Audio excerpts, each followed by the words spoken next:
Alright, we're here with Booboo Stewart, who stars as Seth Clearwater in the Twilight saga. Why don't you tell us a little bit about when you first decided you wanted to become an actor? I know you started out singing. Yes, I did.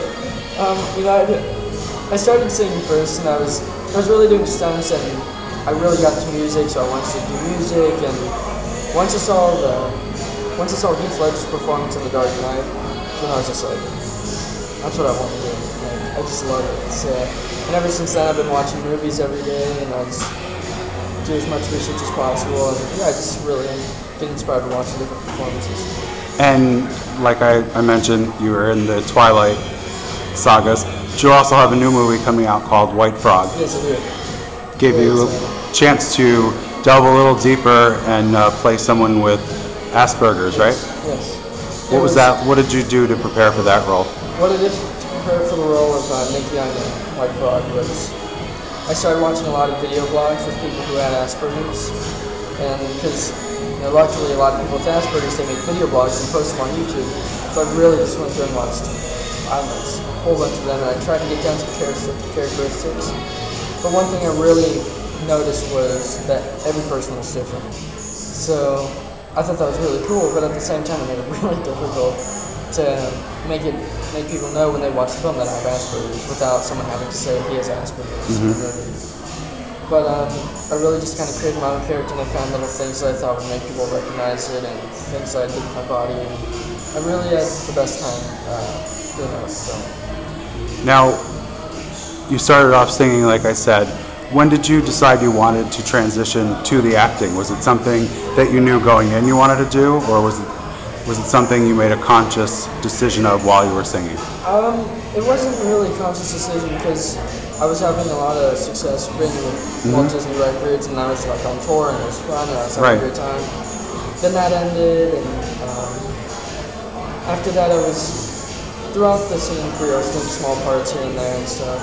I always thought it was cool, but there's just, I don't know, something about watching that movie for me. It's like, before the movie came out, I was just looking at posters, and I was like, acting is so cool. Like, before that, I never realized how cool it was. I just thought it was like, when we read the lines and stuff. Yeah.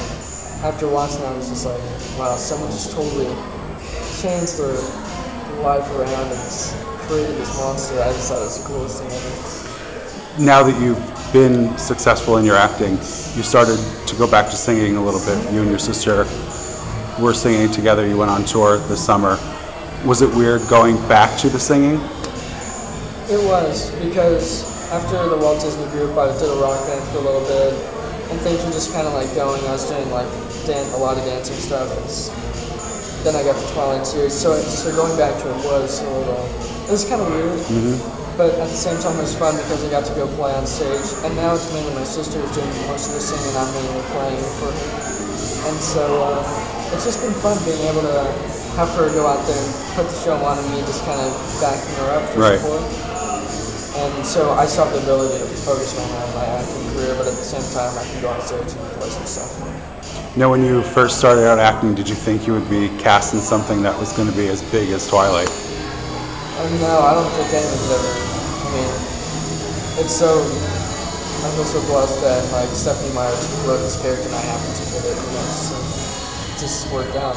Now, since you're in that unique position, you also are in the unique position of being thrown out into the stratosphere of having to deal with being recognized everywhere you go, and you're also quite young. How do you deal with the pressures of being recognized, pretty much anywhere you go? I mean, I know you personally, and you're very level-headed and you're very mature.